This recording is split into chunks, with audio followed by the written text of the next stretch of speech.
इसके बारे में अब देखिए, कांग्रेस पार्टी जो बहुत से वादे किए थे, कांग्रेस पार्टी जब बाबरी मस्जिद का डिमोलिशन हुआ था, तो डिमोलिशन के बाद कांग्रेस पार्टी का एक रेजोल्यूशन है पार्टी का कि हम दोबारा वहाँ मस्जिद बनाएंगे। समझे आप? जब कांग्रेस पार्टी की सरकार थी, उनका रेजोल्यूशन है उनकी पार्टी का कि हम बाबरी मस्जिद को वहीं बनाएंगे। क्या हुआ वहाँ पे फिर? अब कांग्रेस पार्टी बोल रही है, देखिए चुनाव से पहले तो बहुत बातें बोलती, उसके बाद क्या होता आप देख लो। दूसरी बात, आप बोलते कि ये बैन करेंगे, नहीं करेंगे। भाई आप शेट्टर साहब को पार्टी में लिए, पूरी जिंदगी उनकी आरएसएस से शुरू हुई। हाँ, उनकी जिंदगी आरएसएस से शुरू हुई पूरा। उन्होंने बीजेपी के फाउंडर्स में से है, वो कांग्रेस में चले गए। क्या है आपका ये? मेरे को नहीं मालूम, देखेंगे क्या होता है इलेक्शन के बाद। सर, बीजेपी वाला ने मुस्लिम वोट डिवाइड करने के लिए असदुद्दीन ओवैसी को हुबली को बुलाया यहाँ पर। हाँ, तो मैं जाके राहुल गांधी को हराया। सुनिए आप, राहुल गांधी को मैं हराया। कांग्रेस पार्टी को लास्ट टाइम 2019 लोकसभा इलेक्शन में कितने एमपी आए? कांग्रेस पार्टी को कितने एमपी आए? एक ही आए ना, हमारे डीके के भाई आए, वो भी मेरी वजह से हार गए। समझे ना? उनका कितने 45, 50, 49 जीते, वो मेरी वजह से आए। समझे आप?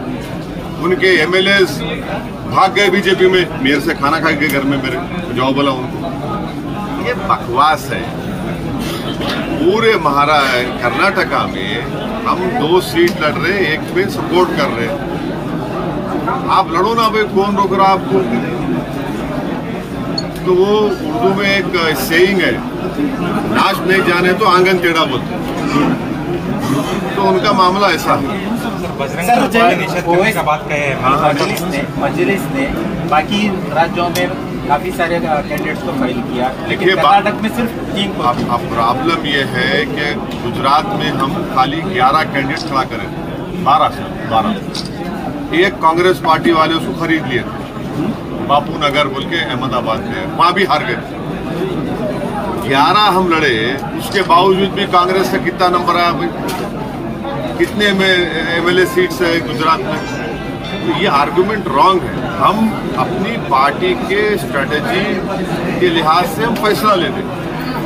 हम किसी को जिताने हराने के लिए इलेक्शन नहीं लड़ते, हम अपने आप को जीतने के लिए इलेक्शन लड़ते हैं। तो ये आर्गुमेंट ही गलत है उनका, ये बोलने। हुबली पे लास्ट 6 महीने दंगा हुआ इधर, उसमें आपका कॉर्पोरेटर्स भी सभी लोग अरेस्ट हो गए थे। तो एंटी सोशल एलिमेंट्स बड़े सो पार्टी है एमआईएम बोल के कांग्रेस बिंबित कर रहे हैं यहाँ पे कांग्रेस लोगों ने। तो कांग्रेस पार्टी ये बोल रही है कि जितने लोग जेल में है वो एंटी सोशल है, वही बोले ना उन्हीं लोग। तो मैं कांग्रेस पार्टी को बोल रहा हूँ कि आप उन लोगों से वोट नहीं मांगना फिर। अगर जो जेल में है 90% उन लोगों का इन्वॉल्वमेंट नहीं है, उन लोगों का, उनको अगर आप एंटी सोशल बोल रहे हैं तो मैं चैलेंज कर रहा हूँ कांग्रेस पार्टी को, हुबली ईस्ट में आप खत्म भी नहीं रखना। आपको उनको थोड़ा ख्याल होना चाहिए कि 90% लोग इनोसेंट है, 1 साल से जेल में है, यूएपीए उनके ऊपर लगा दिया गया है। पूरा वकील का इंतजाम सबसे पहले मेरे तरफ से हुआ। तो अगर ऐसा बोल रहे हो उन्होंने, तो इससे इनका असली चेहरा सामने आ रहा हुबली के आवाम के सामने, उन्हें देख लेना है लोग।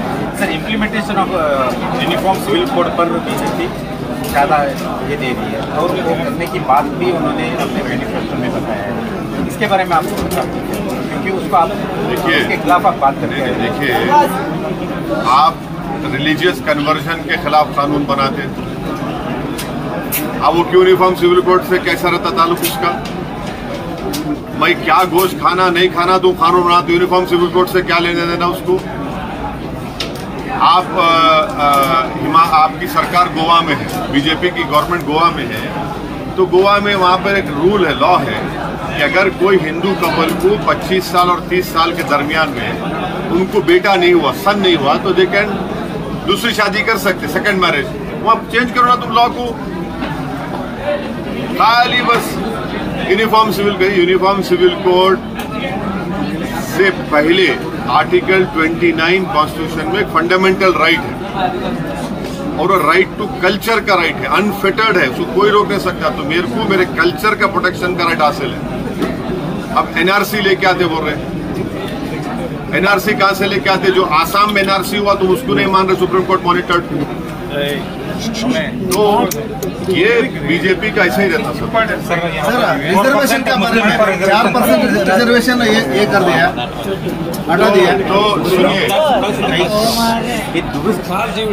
रिजर्वेशन के बारे में जो डिसीजन बीजेपी गवर्नमेंट ने लिया है, कॉन्स्टिट्यूशनली लीगली आप कोई इंटरिम रिपोर्ट के ऊपर रिजर्वेशन नहीं निकाल सकते, नंबर 1। और वो इंटरिम रिपोर्ट पब्लिक डोमेन में नहीं है, आप पब्लिक को लाके दो इंटरिम रिपोर्ट। तो नंबर 1, मुस्लिम रिजर्वेशन को निकालना वो इलीगल है। इंटरिम रिपोर्ट पर रिजर्वेशन निकालना वो भी इलीगल है। और वो इंटरिम रिपोर्ट पब्लिक को नहीं दी जाती है। क्यों नहीं दी जाती भैया? और चौथी बात यह है कि वो रिजर्वेशन आर्टिकल 15 और 16 के ऊपर मिल रहा है, सोशली एजुकेशनली बैकवर्ड है, उसके ऊपर मिल रहा है। उसका एक रिपोर्ट है, जब देवेगौड़ा साहब सीएम थे, वो एक रिपोर्ट था, पूरा इंपेरिकल एविडेंस है सोशल एजुकेशनल बैकवर्डनेस का। वो रॉन्ग डिसीजन है उनका। सर, आज के कांग्रेस के मैनिफेस्टो में बजरंग दल को भी निषेध करने का बात किया गया है। मैं बोला ना, किस नजर से देखते हैं? मैं बोल दिया, मैं बोल दिया, मैं अभी बोला। सर, बीजेपी के एमएलए बसनगौड़ा पाटिल टीपू सुल्तान के नपशब्द बोलते हुए यहाँ पर भी उनका फोटो लगे हुए हैं, उनको हटाने की बात मैं प्राइम मिनिस्टर नरेंद्र मोदी को चैलेंज कर रहा हूँ। क्या चैलेंज कर रहा हूँ? जब बाबा साहेब अम्बेडकर ने संविधान बनाया, कॉन्स्टिट्यूशन बनाया, संविधान बनाया, तो उसकी पहली बुक, कॉन्स्टिट्यूशन की पहली बुक जो थी, उसमें पूरा कॉन्स्टिट्यूशन लिखे और उसमें फोटोज है। राम सीता की फोटो है, गुरु नानक की फोटो है, गौतम बुद्ध की है, महावीरा की है, रानी झांसी की फोटो है, मुगल किंग अकबर की फोटो है और टीपू सुल्तान की फोटो है। उसमें आप निकाल सकते हो उसमें से। पार्लियामेंट की लाइब्रेरी में मैं जाके देख के आया सो हूं, पहली कॉन्स्टिट्यूशन की किताब में टीपू की फोटो है। अभी वो खाली निकालना। अरे तुम कर्नाटका में नौकरी नहीं दिए, कर्नाटका में किसानों को फर्टिलाइजर नहीं दिए, कर्नाटका में महंगाई कम नहीं करे, तो ये बाजा खाली, ये बाजा। सर, दिल्ली छोड़कर और आपकी पार्टी की बेस बढ़ाने की किस तरह का कोशिश आपके और से हो रही है? नहीं, हमारी पार्टी का यूनिट है, पार्टी को स्ट्रेंथन करना एक ऑनगोइंग प्रोसेस है और वो कंटिन्यू होते रहेंगे। सर, आप कितने सीट ये कंटेस्ट करें, कितने जीते? नहीं, हम देखिए कर्नाटक में 2 सीट लड़ रहे हैं और जमखंडी में हम लोग सपोर्ट कर रहे हैं हमारे कैंडिडेट। सर, वो तायद करने की वजह क्या है सर? वो पार्टी का फैसला है, वो पार्टी का फैसला है। सर, बीजेपी जो सिर्फ लिंगायत को लेके चल रही है, अभी जेडीएस पंचरत्न योजना लेके चल रहा है, कांग्रेस गारंटी कार्ड बांट रही है, जेडीएस पंचरत्न योजना लेके चल रहा है, कांग्रेस गारंटी कार्ड बांट रही है, तो आपका एजेंडा क्या है सर? कि मेजरली इन तरह आप भी कुछ लोगों का आश्वासन। ऐसा देखिए, एक बात सुनिए, 2014 में नरेंद्र मोदी जब प्राइम मिनिस्टर बनने से पहले बोले थे, भाइयों बहनों हर साल 1 करोड़ नौकरी, बेचारा पूरा हरी खुश होगा। अब क्या बोल रहे हो उन्होंने? मैं कितने नौकरी है तो बोल रहे 10 लाख, मैंने अब बोल रहे 2020, 1.5 साल पहले बोले।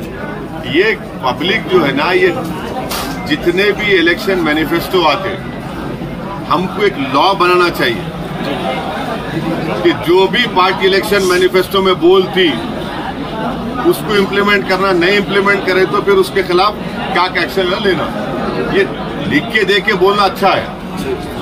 वो क्या होता है, एक हमारे बड़ों से हम एक किस्सा सुने। एक बादशाह था, बादशाह के दरबार में गाने वाला आया, बहुत अच्छा गाया उन्हें, बोला तेरे को मैं एक घर दे दूं, और अच्छा गाया तो उन्हें बोला मैं तेरे को चावल दे देता हूँ, और अच्छा गाया तो बोला मैं तेरे को वो बैंक अकाउंट दे देता हूँ। वो सब गाना हो गया। वो बेचारा गाने वाला बादशाह को बोला वो कहाँ है वो दो बोल, उन्होंने बादशाह क्या बोला तू गा के खुश करा, मैं तेरे को बोल के खुश कर दिया। समझे ना? तो ये ऐसी जो रहा ना, अगर पॉलिटिकल पार्टीज जो प्रॉमिस करते उसको इम्प्लीमेंट कर देते पूरे political party, specially BJP and Congress, तो गरीबों का तो फायदा होता ना। आज आपको मालूम इंडिया में 87% लोगों की आमदनी मंथली इनकम लेस देन 27,000। आज इस कंट्री में 5% लोगों के पास 60% भारत की दौलत है। ये क्या है फिर? ये कैसे हो रहा है? हमें जातिवाद Congress party. We have seen in past and even now also Muslims are supporting Congress blindly. The person like Shettar, who was with the Johnson background, has joined Congress, and now even though the demolition of Dargah and even the Eidgah issues, Muslims are supporting. What message you are going to give to Muslims of Dargah? You see, my message to everyone, why only Muslims, limited to Muslims? My message to everyone, a person like Mr. Shettar, who is from RSS, is a founding member of BJP here. He was the one who brought BJP to greater heights in Karnataka.